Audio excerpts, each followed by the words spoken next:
صحابی کا اہتمام کر لے۔ اللہ کریم سے دعا ہے کہ رب العالمین ہمارا قرآن کریم سننا اور سنانا اپنی بارگاہ میں قبول و منظور فرما لے، اور ہم سب کو جس طرح ہم نے رمضان کریم کے موقع پر قرآن مجید سے اپنا تعلق مضبوط کیا تھا، اللہ رب العالمین اسی طرح سارا سال اور ساری زندگی ہمیں قرآن کریم سے تعلق مضبوط کرنے کی توفیق عطا فرمائے۔ نبی علیہ السلام کے صحابی سیدنا ابو عبیدہ ملیکی رضی اللہ تعالی عنہ پیارے پیغمبر علیہ السلام کے جلیل القدر صحابی ہیں۔ وہ فرماتے ہیں آپ علیہ السلام نے ایک موقع پر ارشاد فرمایا یا اہل القرآن، اے قرآن والوں۔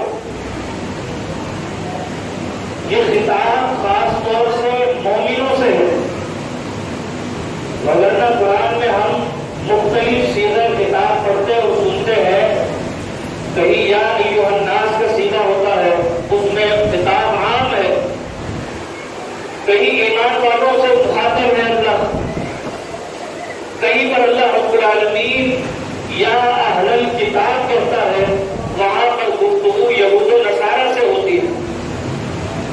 یا اہل الکتاب سے مراد خاص طور سے یہود و نصارہ ہے، لیکن اہل کتاب کے عموم میں اور آپ بھی شامل ہیں، اس لیے کہ اللہ نے جس طرح یہود و نصارہ کو توریت، زبور اور انجیل عطا کی تھی، اسی طرح اللہ کریم نے ہمیں بھی قرآن کریم جیسی بہترین کتاب عطا کی ہے۔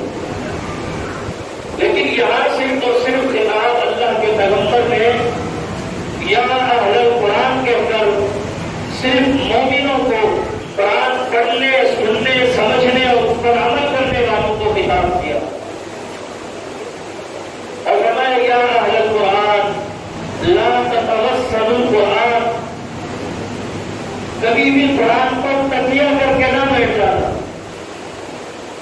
اس طرح ہم میں سے بہت سے لوگ کہتے ہیں اس کی کیا بات کرتے ہو، یہ اہل حدیث تھوڑی ہے، ہم اہل حدیث ہیں۔ بہت سے لوگ تکیہ کیے بیٹھے، کتنے لوگ ہیں ہم تو پیغمبر کے امتی ہیں، بس عمل سے کوئی تعلق نہیں، صرف زبانی جمع خرچ ہے۔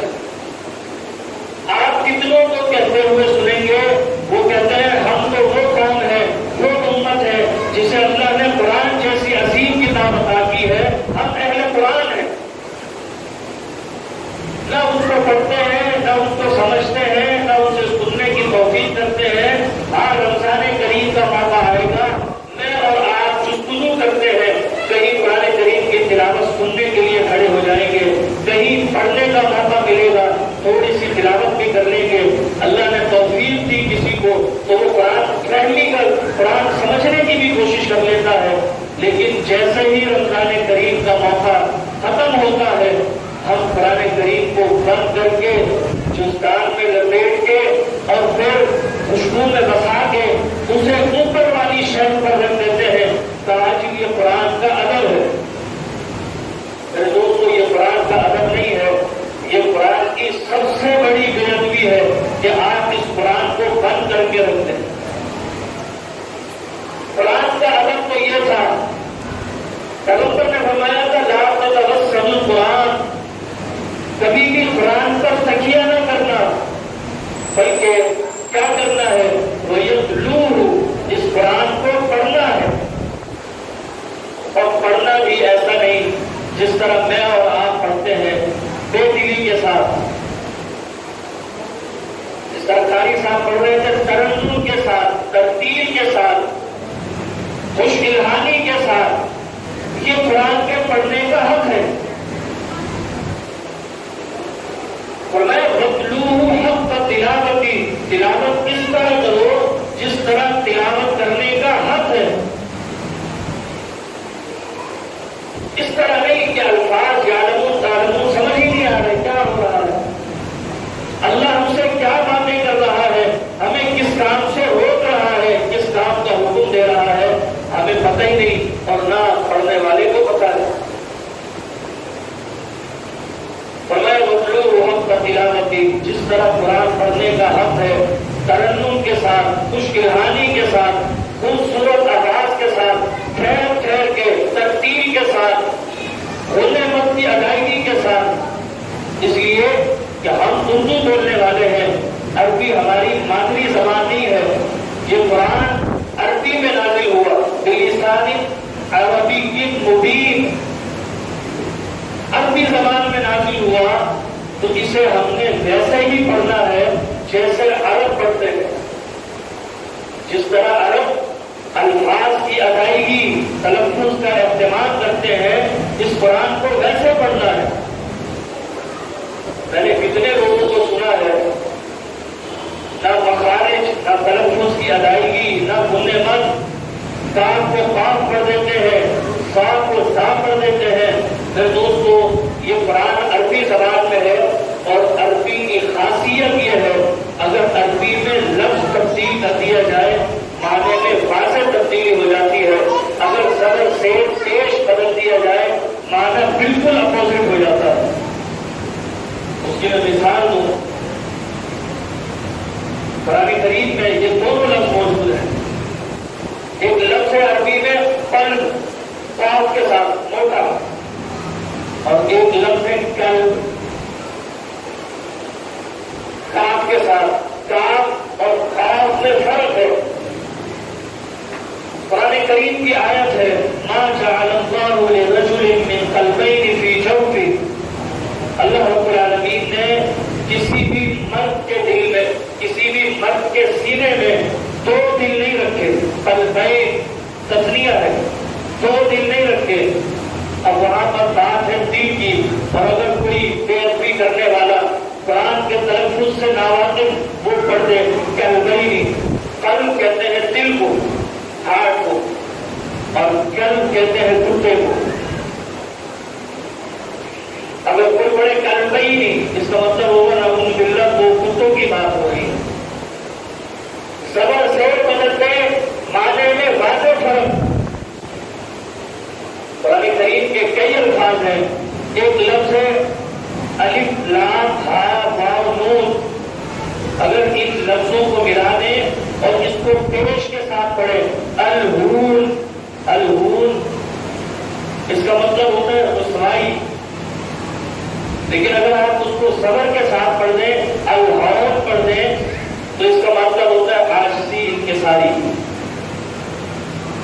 اللہ رب العالمین نے سورہ فرقان میں فرمایا وَعِبَادُ الرَّحْمَنِ الَّذِينَ يَمْشُونَ عَلَى الْأَرْضِ هَوْنًا، جب اللہ کے بندے زمین پر چلتے ہیں تو بڑی عاجزی انکساری کے ساتھ، يَمْشُونَ عَلَى الْأَرْضِ هَوْنًا صبر کے ساتھ، عاجزی انکساری۔ اور جہاں اللہ نے رسوا کن عذاب کی بات کی تو فرمایا عذاب الہون بما کنتم، رسوا کن عذاب ہو۔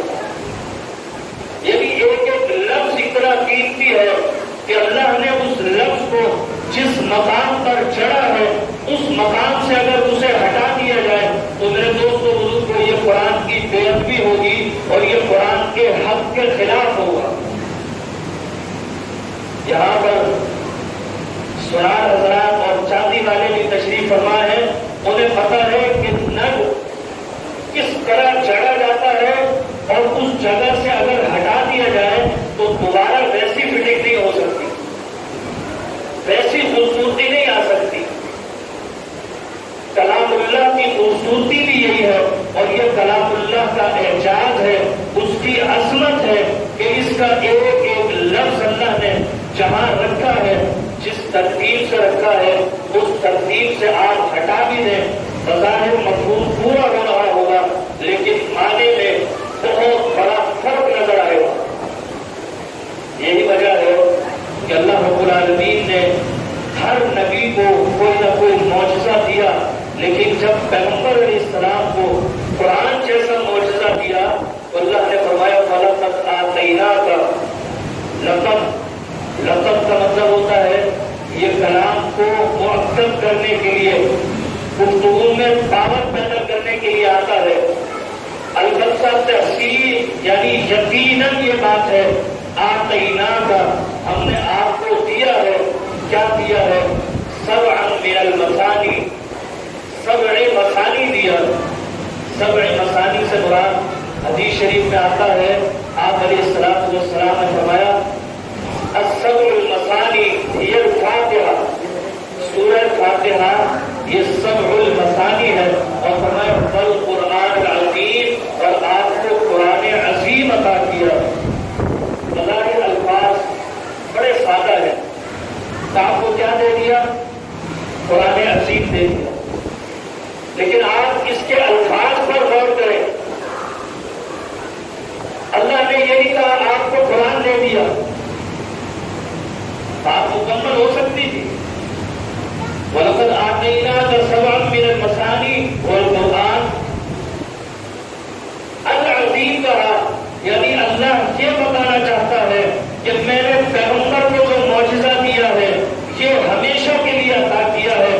ہر نبی کا معجزہ اس نبی کی زندگی تک ہوتا تھا، اس کے بعد اس کا اثر ناقید ہو جاتا تھا، وہ معجزہ خبر بن جاتا تھا، خبر بن جاتا تھا، اس کے بعد اس معجزے کی کوئی اہمیت نہیں رہتی تھی۔ ابراہیم علیہ السلام کو معجزہ دیا تھا، اللہ نے معجزہ کیا دیا؟ جب ابراہیم علیہ السلام کو آگ میں دھکیل دیا، پھینک دیا، تو اللہ فرماتا ہے قلنا یا نار کونی بردا وسلاما علی ابراہیم، ہم نے آگ سے کہا اے آگ ٹھنڈی ہو جا اور سلامتی والی ہو جا۔ اس دور کے لیے یہ بات اور یہ عمل معجزے کی حیثیت رکھتا تھا۔ انسان کی عقل حیران تھی کہ یہ کیسے ٹھنڈی ہو گئی۔ آج میں اور آپ اس معجزے سے متاثر نہیں ہو سکتے، اس لیے کہ آج کی جدید سائنس الیکٹرکسٹی کے ذریعے اے سی چلا رہی ہے۔ الیکٹرکسٹی کیا ہے؟ آگ ہے، گرم ہے، لیکن اس سے کولنگ پیدا ہو رہی ہے۔ میں اور آپ متاثر نہیں ہو سکتے، اس کی عظمت، اس کا مقام بس اسی دور تک تھا۔ اللہ نے موسیٰ علیہ السلام کو ایک معجزہ دیا، اور وہ لاٹھی تھی جو معجزے کی صورت میں تھی۔ فرمایا وَمَا تِلْكَ بِيَمِينِكَ يَا مُوسَىٰ، سورہ طٰہٰ ہے۔ اے موسیٰ علیہ السلام آپ کے ہاتھ میں کیا ہے؟ قَالَ هِيَ عَصَايَ، یہ لاٹھی ہے، أَتَوَكَّلُ عَلَيْهَا، میں اس سے ٹیک لگاتا ہوں، وَأَهُشُّ بِهَا عَلَىٰ غَنَمِي، اپنی بکریوں کو چرانے کے کام میں بھی لیتا ہوں، وَهِيَ فِيهَا مَآرِبُ أُخْرَىٰ، اور اے اللہ اس لاٹھی سے میں اور بہت سے کام کر لیتا ہوں۔ وہ لاٹھی معجزہ تھی، اور جب فرعون نے موسیٰ علیہ السلام کا مقابلہ کرنے کے لیے اپنے جادوگروں کو بلایا، کیونکہ وہ جادوگری کا دور تھا، ہر دور میں کسی نہ کسی چیز کا عروج ہوتا ہے۔ اس دور میں سائنس کو عروج ہے، کسی دور میں فصاحت و بلاغت کو عروج تھا، کسی دور میں جادوگری کو عروج تھا، کسی دور میں طب کو عروج تھا۔ موسیٰ علیہ السلام کو جو معجزہ دیا گیا وہ اس قوم کے لیے، ان حالات کے لیے تھا۔ موسیٰ علیہ السلام کو اللہ نے کہا یہ جادوگروں نے رسیاں پھینک دی ہیں، القوا حبالهم وعصیهم، رسیاں پھینک دی۔ موسیٰ علیہ السلام کو حکم ہوا الق وَأَلْقِ مَا فِي يَمِينِكَ تَلْقَفْ مَا صَنَعُوا، اے موسیٰ علیہ السلام اب آپ بھی لاٹھی پھینک دیں۔ فَإِذَا هِيَ ثُعْبَانٌ مُبِينٌ، وہ لاٹھی اسلحہ بن گئی، یعنی وہ لاٹھی خود بخود چلنے لگ گئی۔ اس دور کے لیے یہ ایک حیران کن، ایک عظیم چیز، ایک معجزہ تھی، لیکن آج کے دور میں میں اور آپ متاثر نہیں ہو سکتے۔ آج کے دور میں انسان ریموٹ کنٹرول کے ذریعے آٹومیٹک گاڑیاں چلا رہا ہے، آٹومیٹک ڈرون چلا رہا ہے، نیچے چلنا دور کی بات، ہوا میں اڑا دیا آٹومیٹک، راکٹ جا رہا ہے، آٹومیٹک چل رہا ہے، ساری سیٹنگ